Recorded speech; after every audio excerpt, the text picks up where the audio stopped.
Unleashing creativity is probably going to be the biggest differentiator that we have in the next few months and years, because as more and more things are enhanced or taken over by technology and streamlining the kinds of processes we do, what we need is that human element that can actually creatively look at a problem and identify opportunities that haven't existed before. Machine learning or augmented learning and technology is really just looking at what's been done before. And that's really fantastic in terms of giving us maybe a starting place. But when it comes down to decision making and creative problem solving, we've got to be at the front of the table with a different set of skill sets than we've probably been worrying about for the last 50 to 100 years. So let's go ahead and think about the ways that our brain works. And they're continuing to look at, like, where does creativity sit? They were studying jazz musicians, they were studying people who were, being monitored for other things, but in that process, they were able to check on, well, let's have you do a couple of creative exercises and what parts of your brain light up. And if we were to sort of dampen those parts of your brain, what happens when it comes to being able to be creative or think outside the norm? And what they found was this area of the brain, if you will, called DMN, and its default mode network. So it sort of scattered things in your brain that pull together when you want to be creative. But what that DMN does is actually then reach out to all the other different parts of your brain. So creativity doesn't just sit in one space.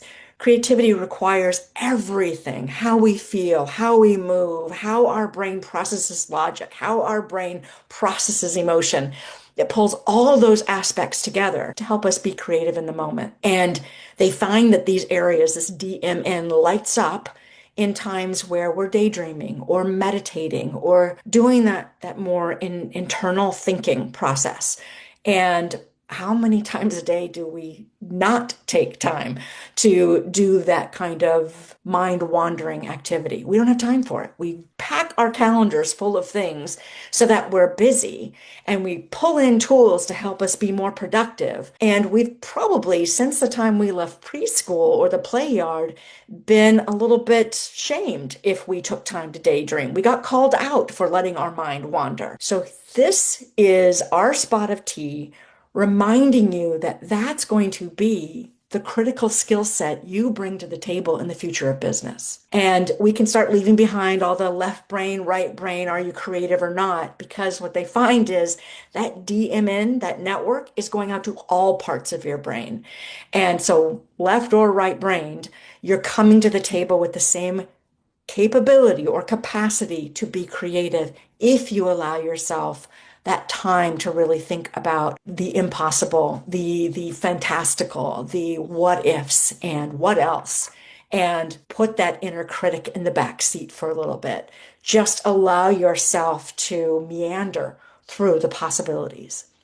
And you probably all this already do this in those moments where you might be doing a mundane task. It could be things like washing the dishes or scrubbing something. Like, I don't need the smart part of my brain for this particular activity. So your mind wanders to something else. And it's finding more opportunities intentionally for that to happen and giving our brains a little space. So most of us, we, again, as I said, we fill our calendars and then we fill our downtime with a lot of inputs. So it might be, well, I got to stay up on the news. I'm going to listen to a podcast. I'm going to listen to the news. I'm going to watch something. I'm going to scroll social media. So we have all these inputs coming in, which basically dulls our brain's ability to think creatively and sort of go to the unexpected places. So one of the things I really want to encourage folks to do is find that time to, whether it's meditate or daydream, as we said, that's when that DMN really gets triggered, but do it intentionally. What does downtime look like on your calendar? As I said before, you're intentionally putting your inner critic on pause. You're allowing yourself to be that 3-year-old that made up a million different uses for a cup or a pail.